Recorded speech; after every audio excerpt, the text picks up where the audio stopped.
Alright guys, got another video for you here. In this video, we're going to do some testing on a prototype of my favorite air rifle in the world. It's an American Air Arms Evol 30. It's versatile, it's accurate, it hits like a hammer, and now with this prototype, it even shoots arrows or bolts.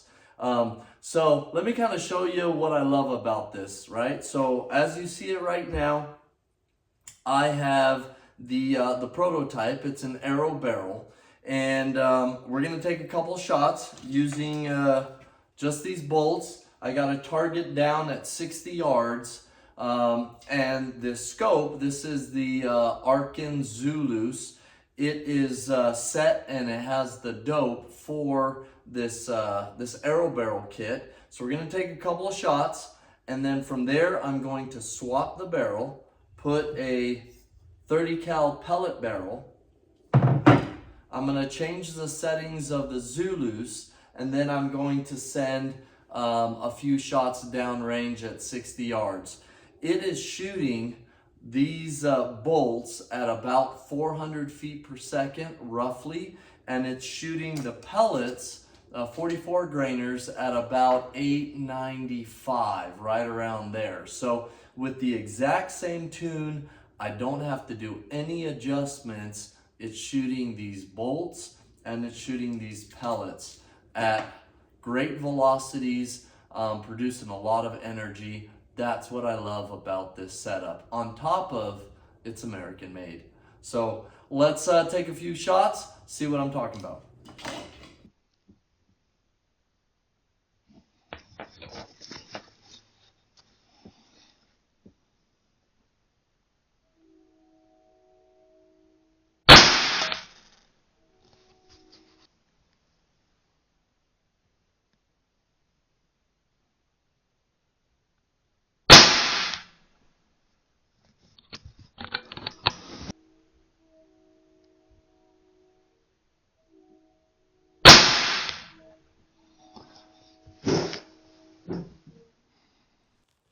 You'll notice that a few times in the video I'm fast forwarding it just so that it won't be an hour long. And here is one of those times. What I'm doing is removing the arrow barrel with the American Air Arms barrel removal tool, and I'm swapping it out for the pellet barrel. From here, I go into the scope and I select the appropriate settings that already has the correct ballistic information.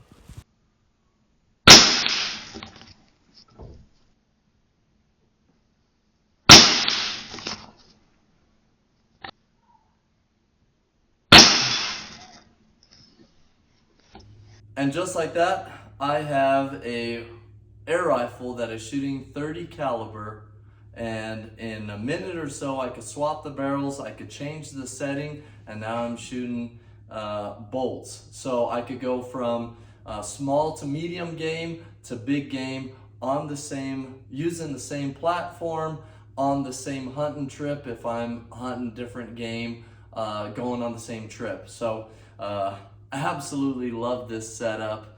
You guys should check them out. American Air Arms Evol 30, using the prototype arrow barrel kit. Okay, so I put the arrow barrel kit back on there. I just wanted to show you why I absolutely love this gun and I love this setup. But that's not the purpose of the video. The purpose of the video is to do some real world testing. So it's about that time of year where I harvest a couple of goats for my family, and as I do so, might as well run some testing, right? So I'll give you the specs of the goats in just a minute, but I want to show you what I am testing. So when it comes to hunting, I have always used fixed blade broadheads. It's tried and true. They don't fail. If you have your bow and your arrow tuned, your broadheads will fly like field points, or about as close as possible as field points. I've always used 3-blade broadheads, and I've used a variety. I've used the Q80 Exodus. I've used the Shuttle Tees. Right now I'm using the Annihilator 3-blade broadheads, very, very nice broadheads, by the way. But I've never used a 2-blade fixed broadhead. And so as I shopped around, I wanted a low profile blades because I didn't want the wind to move it over. And since I was doing testing, I wanted some very affordable broadheads, and I came across the Ozcut.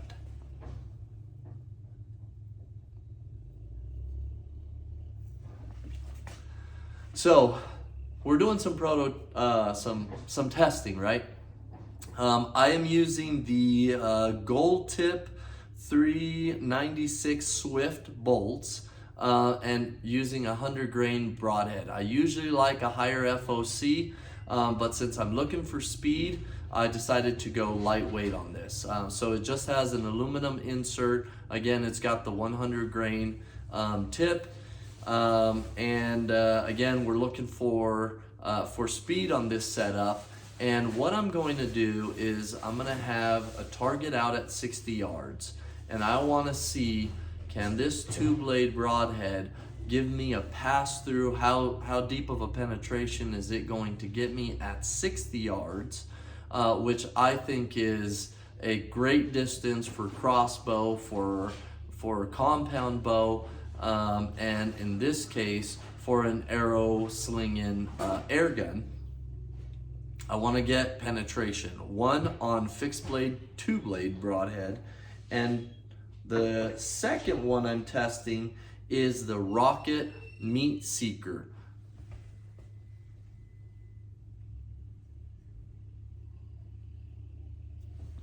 Now this is a retractable 3-blade broadhead. I'm not super familiar with retractable broadheads or mechanical broadheads. I've always used fixed blades, but I want to test them out. And since I'm running some tests, might as well test out a mechanical broadhead. Now, the reason why I went with a Rocket, I went 2 reasons. Number one, affordability. For 3 broadheads, I think they're right around $40. That's hard to beat. Number one. Number two, if they fail, which is always my concern, penetration and failure, they will still cut. So take a look at this.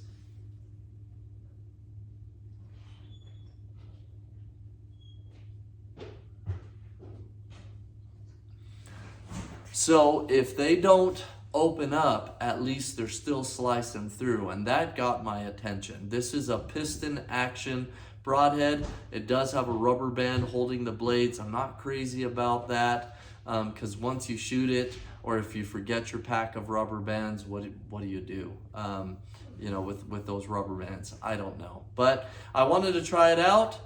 So that's what we're going to be testing. We're going to be testing the accuracy and penetration on a fixed blade broadhead versus a mechanical broadhead on a light arrow or bolt setup. So that's the purpose of this video. We're going to run some tests at 60 yards, and then we're going to run some tests at 40 yards.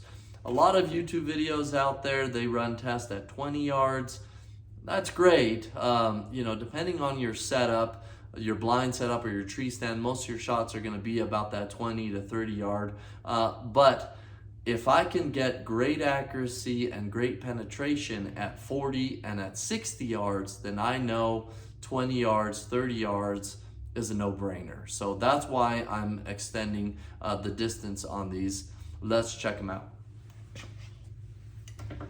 Okay, before we begin, I wanted to go back to the 2 broadheads that I wish I would have tested in this video, but I'll tell you why I didn't in a little bit. So the first one, as I mentioned, in archery, I've always used 3-blade broadheads, and one of the heads that I've used before with much success is the Q80 Exodus.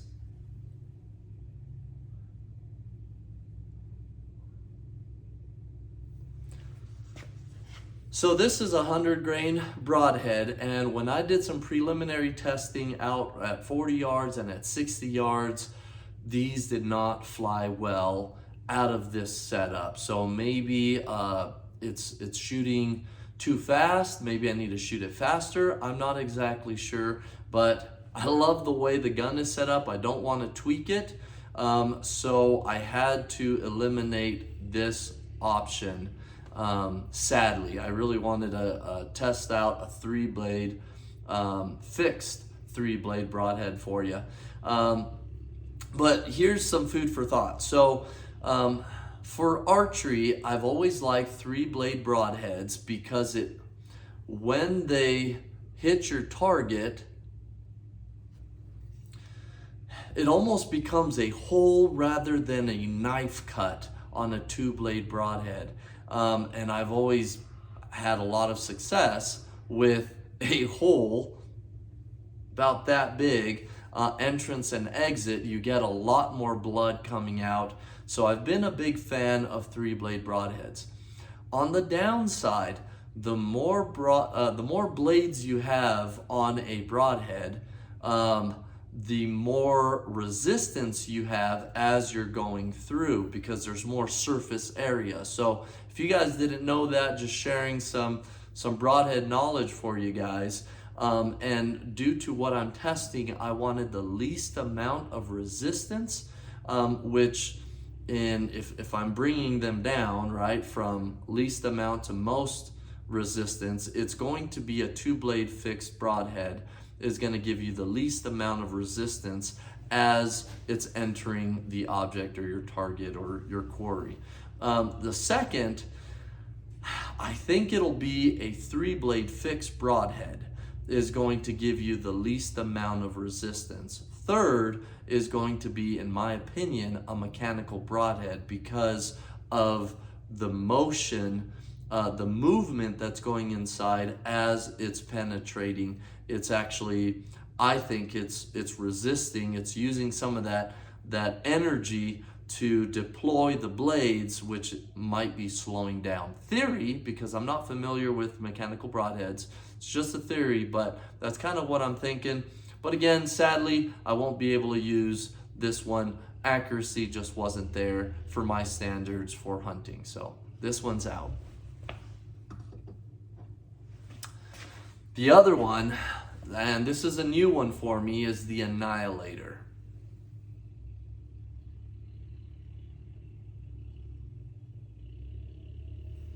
So this is an American-made broadhead. This particular one is 125. Again, for archery, I like a higher FOC, so I use 125 grain broadheads.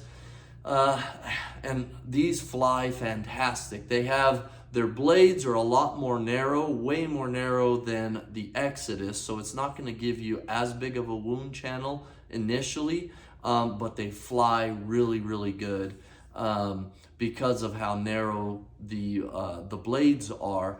But I couldn't find these broadheads at 100 grains in any of my local archery shops, and I got about 4 or 5 here, maybe even 6.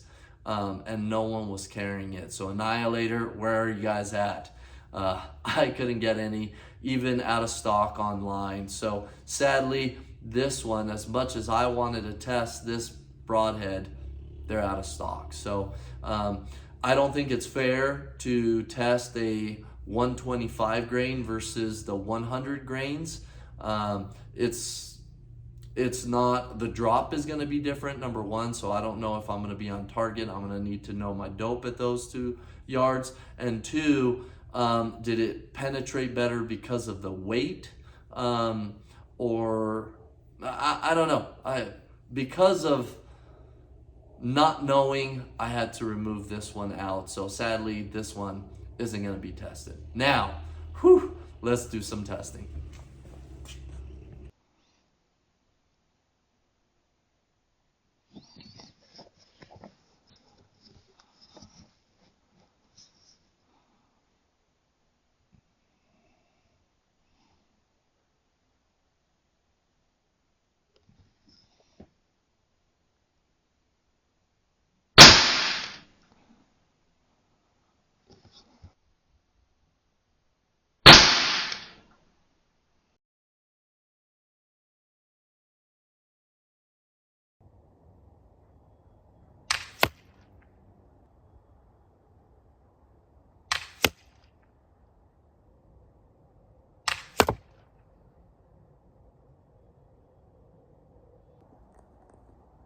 Okay, let's check it out. This is a goat that weighs 64 pounds, so small.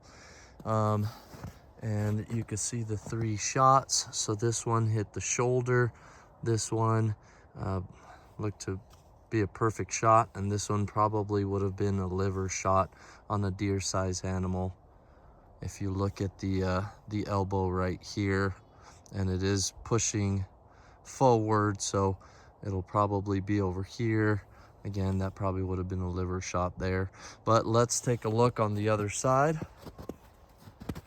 So this is at 60 yards, and the double blade looked like it might have hit both shoulders right there. You could see the elbow. And so it stopped it about halfway. And the one that I think would have been a vital, looks like it almost went through, again at 60 yards, going about 405 feet per second, using 100 grain double blade.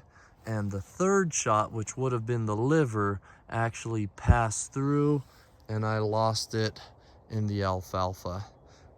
Miscalculated the block. That was the purpose of having the block there. But anyways, now what we're gonna do is we're going to test the retractable broadheads.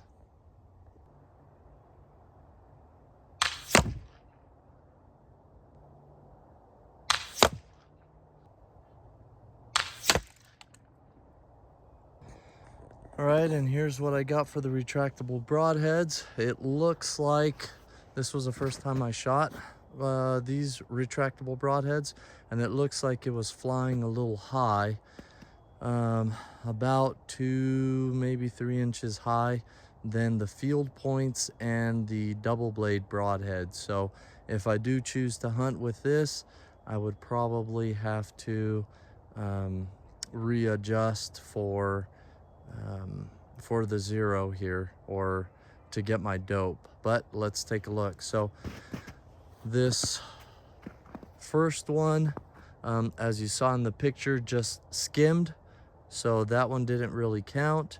But we did have 2 other pass-throughs. So this one completely passed through at 60 yards, and I got another arrow over there that was a complete pass-through at 60 yards. So thus far, the retractable broadhead out-penetrated the double blade at 60 yards. Like I said, I gotta verify the dope in order for me to hunt with this, because the dope is off, but penetration-wise, I think it's on point.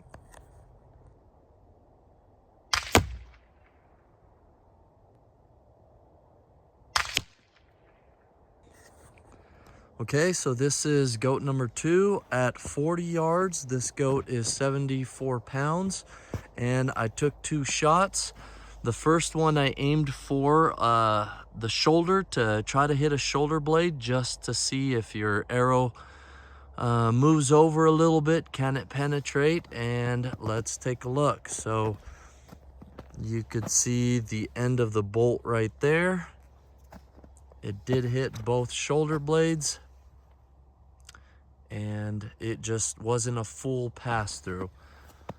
But at 40 yards, shoulder blade hit, that's not bad.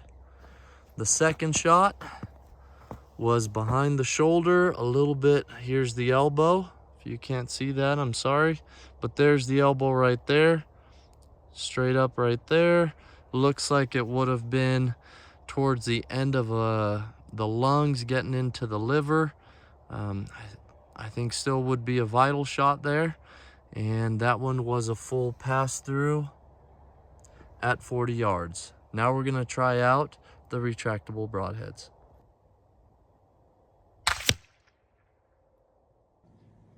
Okay, here we have the 40-yard goat. Again, this was a 74 pounder, and here, I'll point it out right there, you can see the triangle. That is the retractable broadhead. This is the entrance, and it wasn't a pass-through. It got stuck right here as it hit probably the hardest part of the shoulder blade, and that's where it lodged itself in. You could see the triangular cut right here, and then cut out this way. So that's where it got lodged. And the other shot on the shoulder blade was the double bladed, and it hit the hardest part of the shoulder blade, which is this ribbed part. And from here it deflected, which completely missed the shoulder, kind of exited high neck. But that's what happened here. So you could see the cut of the double blade, and then it completely missed the shoulder and exited a little more this way. So again, this was 40 yards. And here we have the 60 yards. So the first one we're going to take a look at is right here. This was the first double blade shoulder shot, and it fractured the shoulder blade. You can see the entrance. This is the entrance side. And then the second shot was a little bit high, which I was aiming for. And you see it fractured, hit right here, and it broke out to about that point. And then on the exit side, it still had enough energy that there's the entrance of the exit, and you could see the double blade right there. And then this high shot hit a good portion of the shoulder, and it's right there. And these two almost were pass-throughs at 60 yards using a double-bladed broadhead. So double-bladed almost got pass-throughs at 60 yards, and a retractable 3-blade at 40 yards hit a good portion right here, and at the hardest point of the bone, it got lodged. So to further my testing, I decided to test out this 4-blade broadhead. This particular model is a slick trick 4-blade stainless steel with 1-inch cutting diameter. And I decided to go with a very narrow blade just for penetration and wind drift sake. And in my initial testing, shooting targets, it's flying very accurate. But I will tell you that I was a little skeptical with the cutouts on the blades. I'm usually not a fan of this style, just because in archery I have heard them whistle before. But in this case, since the Airgun is already pretty loud, the whistling doesn't bother me. And then also in previous testing with this style of blade, I have sometimes found meat stuck inside the cutouts, which kind of makes me think it creates drag as it's penetrating through the meat, and so I always question how much penetration I'll get. But that's what this test is about. Accuracy, as mentioned, is pretty good. Let's see what kind of penetration we get.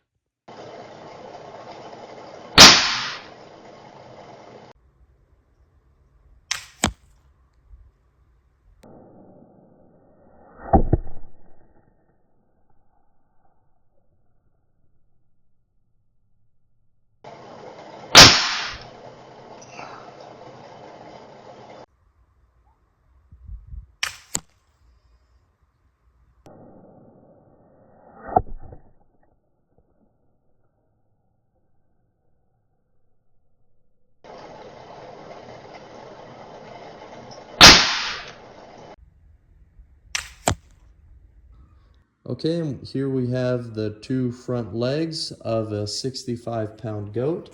Let's look at the entrance shot.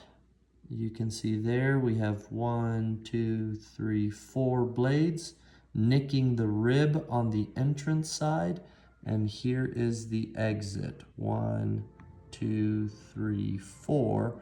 With this blade here, if I flip it over, severing the rib of the shoulder blade. And just to give you an idea of how thick that rib is, there's my thumb. So really impressed with the performance of this 4-blade broadhead. You saw in the video the penetration I got, but what I'm not showing you, and you can kind of visualize here, so the spine of the goat ran right there. And so when I was quartering this goat, I realized that this shot actually severed the spine of that goat. So not only did it pass through 2 shoulder blades, it actually completely severed the spine, right smack in the middle of the spine. So extremely impressed with the performance of this 4-blade broadhead. Now, I know this was a long video, but that was a lot of information that we covered that I felt is important for you to consider if you're in the market for an arrow shooting air gun. So thanks for watching, and enjoy yourselves out there.